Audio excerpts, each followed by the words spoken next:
Hello hello പ്രകാശേ, എന്തുവാ ഇതിന്റെയൊക്കെ അർത്ഥം? നിങ്ങൾക്ക് തരാമെന്ന് പറഞ്ഞ സ്വർണവും പണവും എല്ലാം ഞാൻ തന്നു കഴിഞ്ഞതല്ലേ?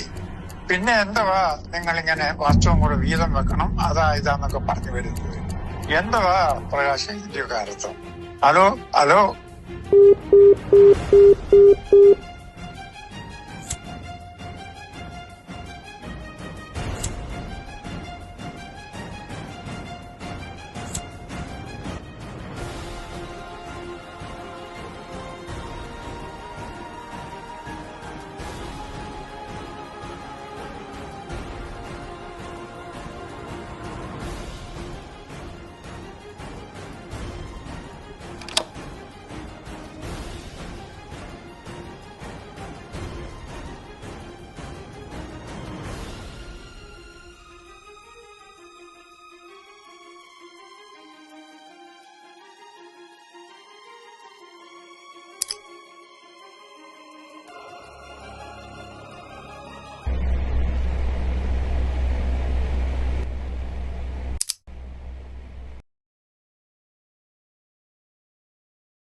നീ ഇങ്ങനെ ആരോടും ഒന്നും പറയാതെ എല്ലാം ഉള്ളിലൊതുക്കി നടന്നോ.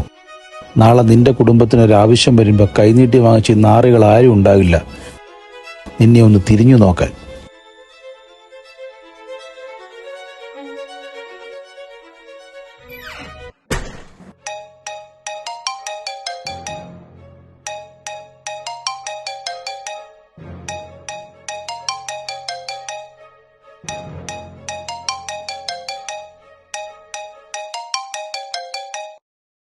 ഹലോ പ്രകാശേട്ടാ, ഉറങ്ങിയോ?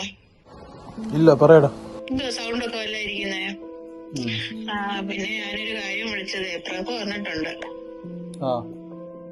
അവക്ക് വീട് വെക്കാൻ കുറച്ച് പൈസ വേണമെന്നൊക്കെ പറഞ്ഞാ വന്നത്. നമ്മളിനിയിപ്പോ എവിടുന്ന് കൊടുക്കാനാ? ഞാനൊന്നും പറഞ്ഞൊന്നുമില്ല. ഇവിടെ അമ്മയൊക്കെ പറയുന്ന കേട്ടു, എന്റെ വീട്ടിൽ നിന്ന് വീതമൊന്നും ഇതുവരെ കിട്ടിയില്ലല്ലോ എന്നൊക്കെ എന്നോട് ഇങ്ങനെ ചോദിച്ചു. നമുക്കും ഒരു കുഞ്ഞില്ലയോ, അത് വളർന്നു വരുമില്ലയോ?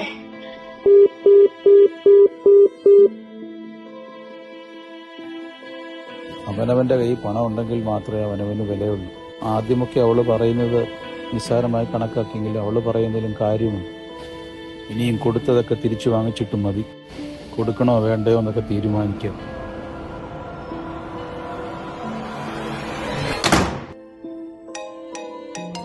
ഇതുപോലെ നമ്മുടെയൊക്കെ ഉള്ളിലും പലപ്പോഴും ഒരാൾ അവതാരമെടുക്കാറുണ്ട്. ഒന്നോർക്കുക, ചിലപ്പോഴൊക്കെ നമ്മുടെ ത്യാഗങ്ങളുടെ വില അറിയാതെ പോകുന്നത് ലോകമല്ല, പലപ്പോഴും സ്വന്തം വീടാണ്.